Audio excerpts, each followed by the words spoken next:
선택을 받았고 택함을 받았지만 배가 터져서 창자가 흘러나와서 비극적인 결말을 맞이했어요. 근본적인 이유가 뭐예요? 왜 가룟 유다는 사도였는데 12제자에 들었는데 예수님과 함께 동행했는데 기적과 그의 가르침을 듣고 보고 배웠는데 왜 이런 인생이 되고 말았을까라는 것이죠.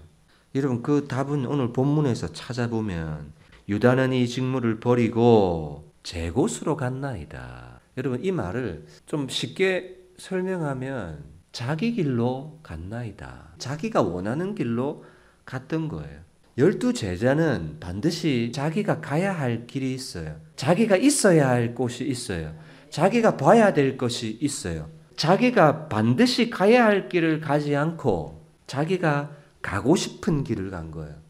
여러분 반드시 있어야 될 곳이 있지요. 그런데 자기가 또 하고 싶은 일이 있어요.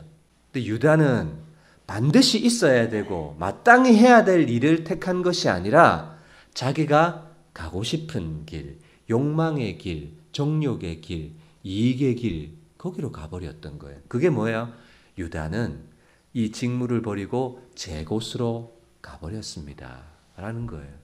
여러분 이 갈등과 고민은 항상 우리에게도 있습니다. 성도로서 그리고 제자로서 마땅히 있어야 할 자리, 마땅히 해야 될 일이 있어요. 이 직무를 대신할 사람을 뽑으면서 그 조건을 두 가지로 들었습니다. 한 가지는 예수님과 동행해야 된 사람이었고 또 하나는 공동체와 동행해야 된 사람이었어요. 그 말은 마땅히 있어야 될 자리, 마땅히 함께 해야 될 곳에 있어야 한다는 거예요. 여러분 유다가 걸었던 길은 유다 스스로 보기에는 이 길로 가면 살 길이다 라고 생각했어요. 어느 사람 누구가 이 길로 가면 죽는 길인데 하고 가는 사람이 어디 있습니까? 여러분들 생각해 보세요. 이 길로 가면 길이 있을 거야 라고 생각하고 가잖아요. 이 길로 가면 어떤 유익이 있을 거야 라고 생각하고 가잖아요. 그런데 정작 가보면 실패고 후회고 절망이었잖아요. 유다도 그랬어요. 내가 이 길로 가면 자살하고 배가 터져 죽을 거다. 유다는 그런 생각하고 자기 길을 간 것이 아니었어요. 자기가 걷는 길도 이 길이 정의로운 길이야. 이 길이 살 길이야. 이 길이 나를 유익되게 하는 길이야 라고 생각하고 갔어요.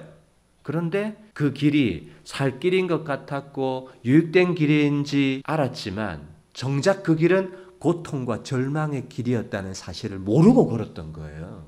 여러분 항상 우리의 실패는요. 현재만을 추구할 때 문제가 생겨요.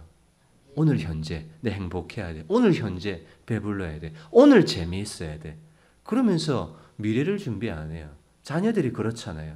현재만을 집중해서 욕망의 길, 정욕의 길로 따라가는 삶이 유다의 삶이었어요. 욕망을 따라 제 곳으로 간 유다. 그러나 주님의 길을 쫓았던 제자들의 그 마지막은 전혀 달랐다고요. 똑같이 목숨을 잃는 거예요.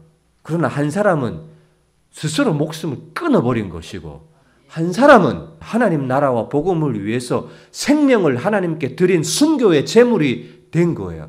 이 인생을 어찌 감히 누가 비교할 수 있습니까? 이건 비교가 안 되는 거예요. 여러분 우리의 삶을 욕심과 정욕을 따라 나의 가고 싶은 길을 따라 가지 마세요. 주님과 동행하는 길을 가야 되고 공동체와 동행하는 자리에 서야 돼요. 예배 드리는 자리, 기도하는 자리에 함께 있어야 되고 그게 뭐예요? 내가 가고 싶은 길을 못 가게 가로막는 안전망이에요. 안전망. 공동체와 동행함이 없이는요. 나는 뭐예요? 고삐 뿔린 망아지 새끼예요. 하고 싶은 대로 욕망을 따라 정욕을 따라 뭐 정해진 것도 없어요. 누가 하자 하면 하고 약속하면 약속이 생기고 가고 싶은 대로 가고 보이는 대로 따라가고 몸이 반응하는 대로 따라 살고 그거죠. 그런데 주님과 동행하고 공동체와 동행하면 이 정욕과 욕망을 컨트롤하는 기능이 하나 생기는 거예요. 그리고 빈자리를 채웁니다. 자, 두 사람을 후보로 내세우는데 한 사람은 바사바라고도 하고 별명은 유스도라고도 하는 요셉. 그런데 다른 또 한 사람의 소개를 보세요. 이 첫 번째 사람과는 조금 달라요. 하나는 마띠아라, 끝이에요. 무슨 별명이나 호칭이나 다른 설명이 없어요. 그러니까 이 여러분 성경의 기록은 누가 봐도 사람이 보기에는 어떤 사람이 더 유력하다는 말이에요? 바사바라고도 하고 유수도라고도 하는 요셉. 이 사람이 볼 때는 더 합당한 사람인 것처럼 보이더라. 이 사람이 더 매력적인 사람처럼 보이더라. 그 말이에요. 그런데 어떻게 뽑느냐? 그들이 기도하여 이르되 무 사람의 마음을 아시는 주여 이 두 사람 중에 누가 주님께 택하신 바 되어 이렇게 하죠. 여러분 사람이 사람을 쓸 때 사람도 보고 쓰고요. 하나님도 보고 써요. 보고 쓴다는 건 똑같아요. 그런데 무엇을 보느냐는 달라요. 사람은 학교를 보고 외모를 보고 실력을 보고 능력을 봐요. 집안을 봐요. 조건을 봐요. 자격증이 있나 없나를 봐요. 토익 점수가 얼마냐를 봐요. 그런데 하나님은 보는 것이 달라요. 이스라엘의 초대 왕이었던 사울이 그만 폐위되었어요. 그리고 사무엘 선지자를 불러서 야 이새의 집으로 가라. 내가 왕이 될 사람 한 사람을 찜해 놓았다. 사무엘이 갑니다. 이새의 아들이 첫째부터 딱 지나가는데요. 엘리압이 딱 지나가니까 선지자 사무엘의 마음에 야, 저 사람인가 보다. 야, 키와 용모가 그냥 기가 막히네 그냥. 야, 하나님 정말 기가 막힌 사람을 왕으로 지목해 놓았구나. 사무엘은요 선지자잖아요. 제사장이잖아요. 사사잖아요. 그러면 안목이 탁월한 사람 아닙니까? 그런데도 사무엘은 뭐예요? 실수하잖아요. 사람의 외모와 조건과 키와 용모를 보잖아요. 여호와께서 사무엘에게 이르시되 그의 용모와 키를 보지 말라. 내가 이미 그를 버렸노라. 내가 보는 건 네가 보는 것과 달라. 내가 보는 건 사람이 보는 것과 달라. 나 여호와는 중심을 보느니라. 마음을 보느니라 그 말이에요. 마음을. 여러분 사람의 마음은요 잘 안 보여요. 옛 속담에도 10길 물속은 알아도 한 길 사람 속은 모르겠다. 사람의 마음은 잘 안 보입니다.